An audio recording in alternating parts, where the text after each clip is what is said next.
Hi, I'm James Hyde, CEO of James and James Fulfillment, and I'm here today with Chris from Cambridge Mask to talk about what to do when everyone unexpectedly wants your product. So, Chris, perhaps you could start by just giving us a little bit of background to Cambridge Mask and about the business and the product. I moved to China in 2012 to work as an education consultant. A lot of the young children I was working with were getting really nasty breathing problems. They were coughing all day. They grew up thinking it was normal to cough all day or carry an inhaler. And I saw some of the younger kids coloring in the sky gray instead of blue in their pictures. And having grown up in the Oxfordshire countryside, I was really horrified to think any child should grow up thinking like that. And I really wanted to do something about it. I was in the Reserve Air Force for 3 years, so I was familiar with the military technologies they use for chemical, nuclear, biological warfare protection, which is a special carbon cloth. So I managed to find the company that has the rights for producing that, negotiated the global exclusive rights to use the technology in masks or consumer masks, and developed my own mask company. So I started out quite small, just selling to a few schools and a few local hospitals in China. Then we found a lot of demand growing from people in Western countries, a lot of people with allergies, asthma, cystic fibrosis, cyclists in urban environments, and really just anyone worried about air pollution. And once you start getting into the figures, about 7 million people per year die prematurely from air pollution, according to the WHO. That's more than all murders, suicides, and car fatalities combined. So it's really one of the great health issues facing the world today. But then, of course, a global pandemic has come along and really completely changed everything for a lot of people.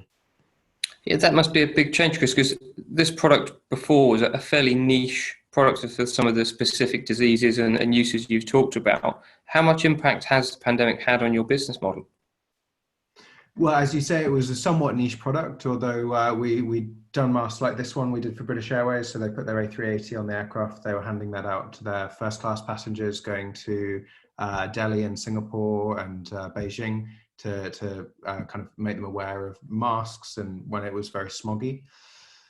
But today there's huge demand from absolutely every corner of the world. We're having to find a new normal, and whereas it was a niche product before for maybe people with respiratory diseases or who are super concerned about urban air pollution, now it's a product legally required by everyone over like 11 or 12 in most territories and countries around the world. So the sheer scale of demand and the sheer pressure that we've been put under is absolutely enormous. And of course, it's a nice problem to have that everyone wants your product. But when you've got these little boxes this size and you're trying to get many tens or if not hundreds of thousands of these to over 100 countries around the world, the production and logistics challenges of making that happen are enormous, especially when commercial aviation has been cut off. That actually carries a very large proportion of global freight. Like if lots of people don't check in suitcases, they put freight onto the aircraft. That's not happening because the commercial flights are out. So air freight fees are about 4 times the normal rates at the moment, depending on what route you look at. So, dealing with all of those challenges and logistics can be very challenging. If you send things, I believe, North America from UK at the moment, economy class is going via sea freight. So that takes weeks and weeks to get there, and our customers don't want to wait weeks. We have to get them ASAP. So there's a lot of pressure to get that done. You mentioned just then that you're shipping to 100 different countries. I'm assuming that previously it was a much more select market for that around Asia. What's the pandemic? Have you seen as countries have had their spikes that trend globally has changed?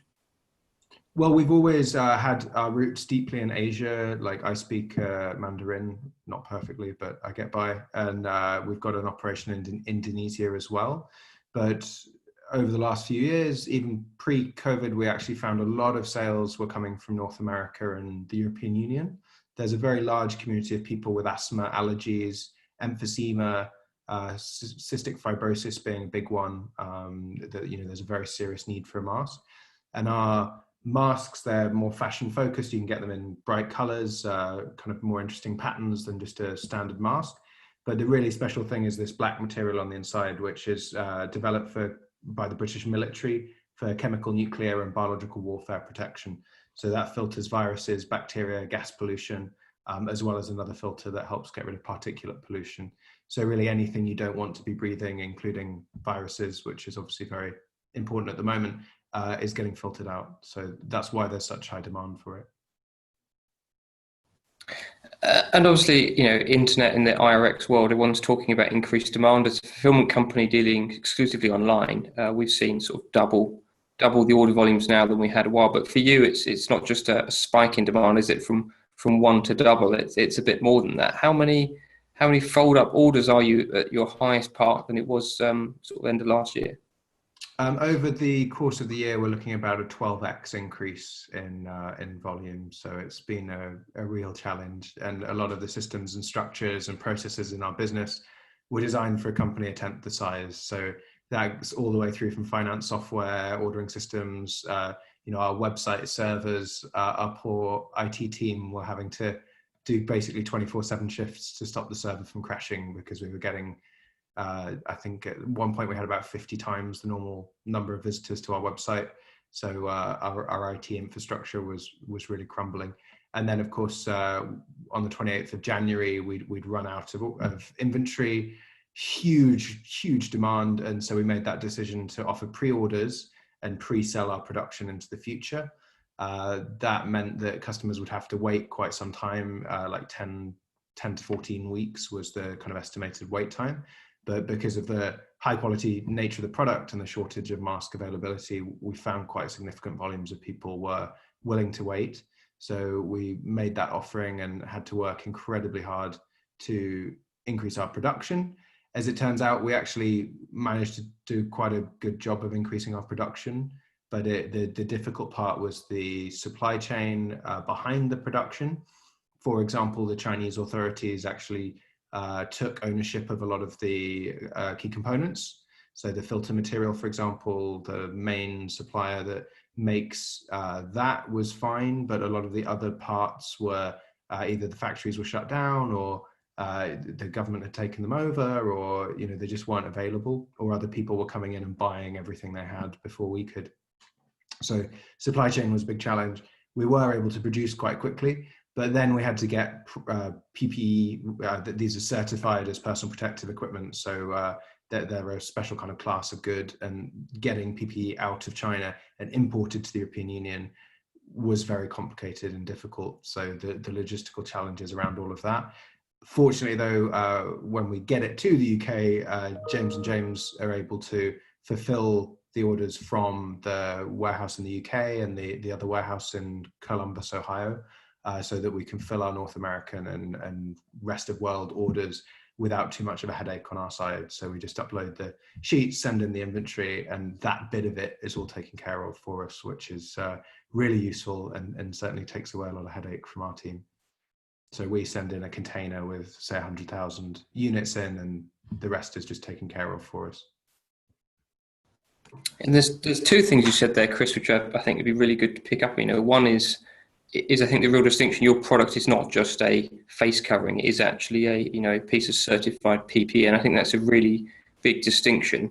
Certainly for us, as a film business, we work with a lot of organic certified and other certifiable or restricted products, and that there comes a different bar of providing that kind of product, doesn't there, as far as the certification process and the supply chain, making sure the product is the correct grade all the way through that supply chain. But the second thing you picked up was obviously, fulfillment from the US, something we do. We have a fulfillment center in the UK and one in the US. When did you start stocking your product globally rather than just in the UK? Well, it's not a new thing. We moved with James and James when they opened the US fulfillment center. One of the reasons for that is the California forest fires that come in every year lead to a spike in demand. So obviously COVID's one use case, and the military filters we have filter viruses, bacteria, as well as gas pollution, but also particulate pollution from wood smoke. Forest fires is a major kind of market for us. Australia at the end of 2019, but in kind of 16, 17, 18, there were really bad fires in California as well. And so we'll see these massive spikes in demand for masks, huge shortages, and so a big spike for us, and that puts a lot of strain on the logistics, and the cost for kind of a Royal Mail emergency, fast as you can get it their shipment, it's kind of 30, 40, 50 pounds per order. And so it gets expensive for our customers really, really quickly. So to be able to put the customer at the center of our business model and give them kind of the best speed of fulfillment and also the lowest cost, although we're a British company, we're able to offer that US fulfillment through working with James and James. And that means the cost of shipment is quite a small percentage of the overall cost of procuring the product. And Chris, one of the things you probably, I don't know if you've read in our newsletters we send out, but you may not have noticed is with the whole Make America Great Again, the US Postal Service have been forced to put up their tariff to raw mail. So anything you ship airmail now to the US is something like 30 to 50% more expensive to ship in the last month, simply because they want to stop imports into America. So shipping direct, within America to America, you're not seeing that increase, and I guess that gives a much better. I did put James and James bill through for August, and it's got a lot of zeros. It's quite a lot of masks that you were shipping, I think, as well there. But I guess what's the feedback you get from customers? Obviously, do they know they're buying from a UK company, and how do they feel when you tell them it's coming from the US? Well, we have a US-made filter technology, so that's actually produced in the UK. It was developed by the British military. So I think our customers very quickly, understand that we're a British business and that they're kind of investing in a British standard, a British quality. Although we do produce in Asia, it's the same as many high-quality products like Apple computers, phones, all that kind of product are made in China to a very high standard. It's about a really high quality control with supply chain and with production, and making sure that all the other suppliers in your infrastructure and supply chain are holding themselves to very high standards. And we're very pleased that James and James are able to do that for us on the fulfillment. And it's very useful when the customers get the tracking code, they can see that something's been shipped from Columbus, Ohio, or from the UK fulfillment center, and there's that detailed tracking that it's been packed, it's been picked, it's been dispatched, and here's the tracking code. So that really helps our customer service team remove a significant percentage of tickets. So we use Zendesk for our customer service. There's many, many thousands of tickets coming through every week. But because we're able to use those tracking links from the fulfillment side, that does help with both the speed and the reduction in the total number of customer service inquiries. Yeah, that's definitely something we've pushed hard for. Is COVID has caused delays in delivery for lots of different companies due to supply chain issues. But the more the more companies can keep information flowing to the customer where the delivery is, as you've done really well with the waiting list, telling people when to expect it, when it's coming, and then telling them when it's shipped. And that has we've seen that keep the inquiries from customers down, across the board. That ability to have information and share it with customers really makes a big difference, and something we spend a lot of effort on our technology to make sure we do. One other thing Chris is just going to ask about is that we talk a lot about the effects of COVID on your business, but what's the effect of COVID in your business? I know we had a conversation previously when this pandemic was all starting around, how do we make sure we can split stock so we didn't have all the stock in one building for you, making sure that, if we had cases at work, which is, heaven forbid, we've not had any issues yet, but it's something that inevitably there will be cases around. How do we, so we've done that with multiple sites. We put stock off-site here. We've split shifts. We've got infrared detectors measuring temperatures of every person coming in every day, and lots of different measures. But what have you had to do as a manufacturer to get around the kind of human issues of COVID? Well, I think we're sharing a lot of the same challenges of any business, whether they're service sector is slightly different. That requires human-to-human contact. With a manufacturing business, you're selling a product, and so it's about getting a customer face-to-face with a product, not a person, which is easier if you have good fulfillment and logistics. But the actual teams having to remote work, we just did a strategy session this morning for 3 hours and had, I think, 6 different countries. Some people in the organization have been stranded in one place for 6 months. There are several countries that have completely locked down, and basically if you leave, you can't get back in again. So some people have had to make very difficult decisions about like family versus career if they physically have to be somewhere for their job. And having lots of friends in Asia myself and America. I know quite a few families that have been split with kind of wife and daughter in America and having to work in China, for example, which is a really difficult, challenging situation for anyone to be in. But ultimately, if your work requires you to be somewhere, you have to be there for that work, and your family may not be. Fortunately, we've avoided that situation throughout our company. So anyone who's been stuck somewhere, we've just adapted and made sure that we can work with that. The nature of our work as a manufacturer, obviously our workers in the production facilities need to physically be there, but they already lived close to the production facilities, so there's no real issue there. And then everything else is just about moving logistics components into the production facility. Finish masks out is fundamentally the business model we have. So it's not wildly complex and doesn't involve like hands-on people from our organization, because we're able to outsource.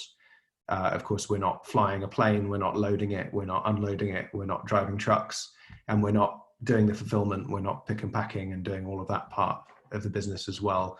We have partnerships for that. And you wouldn't really expect any business to manage that completely end to end, apart from a very small few. Even the very large technology hardware companies don't do their own production, it's outsourced. So I think as a business owner, you really just need to decide what's your specialization, what are you really good at, and everything else that's not core to your business, just try to outsource if you can. In the end, it just keeps it much more efficient and easier to scale. And that's really what we've shown this year. We've been able to scale massively because we've outsourced a lot of the non-core parts of our business, and they've been able to scale with us.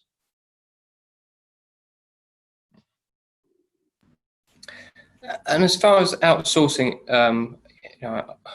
we've seen the huge spikes, especially when your product turns up. So we just get a whole shipping container full of masks. We normally turn them around in 24 hours, 48 hours.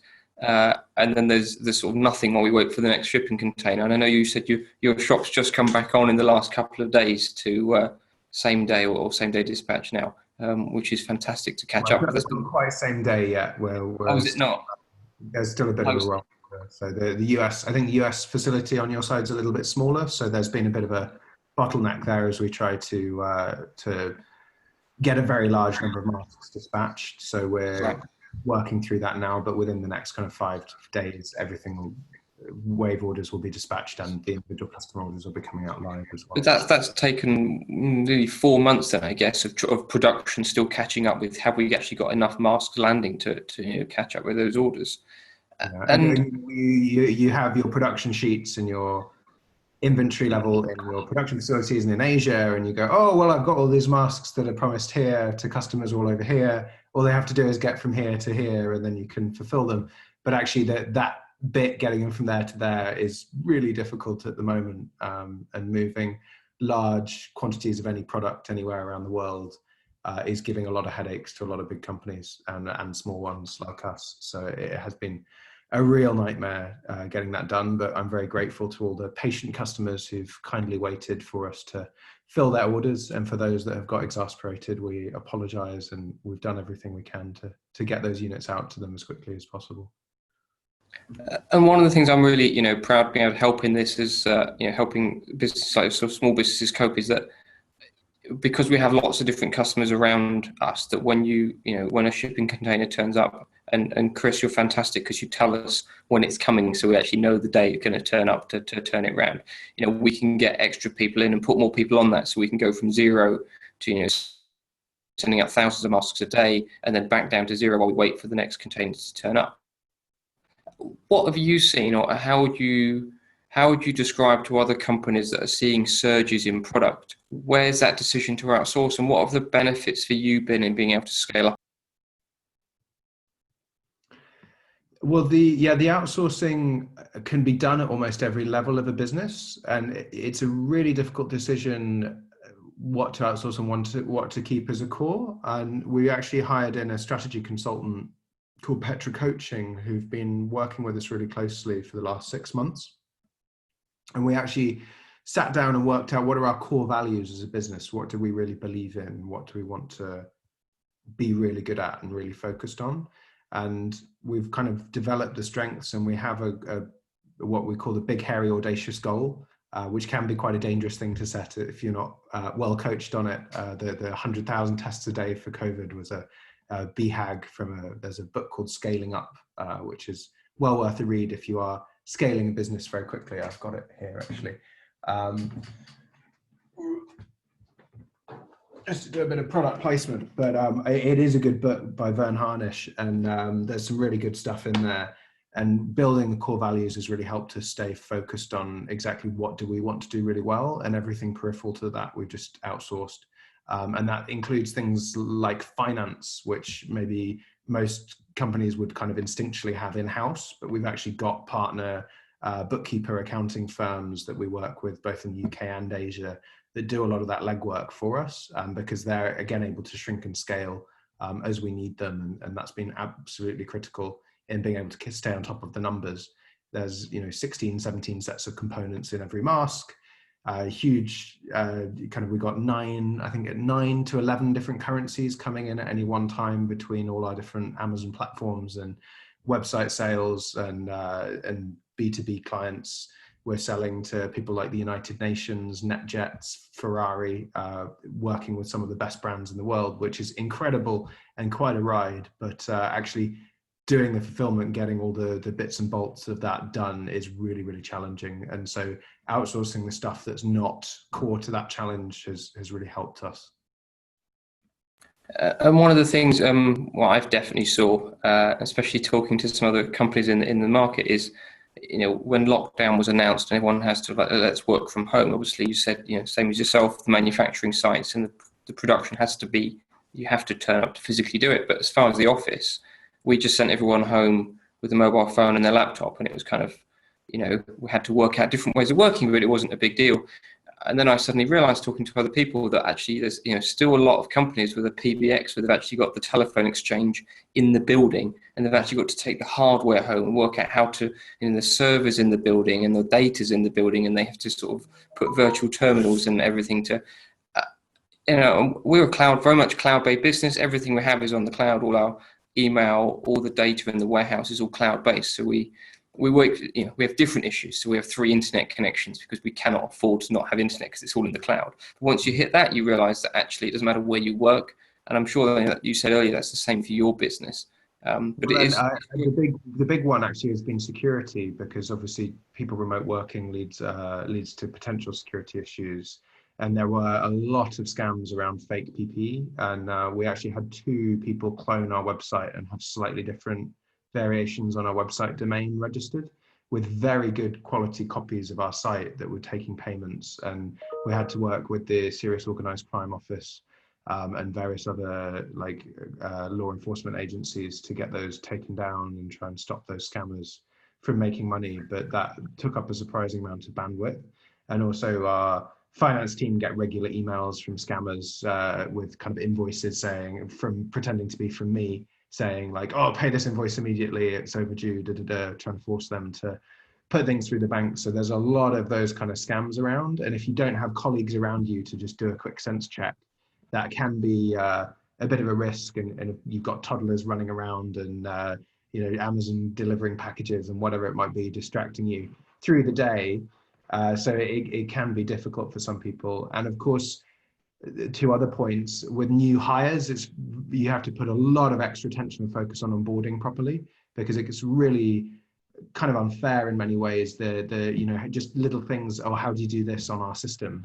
You kind of have to book a slot next week with your manager before you can kind of have the quick call to be taught how to do that. So it has to be very structured, which can be very difficult, I think, for new hires.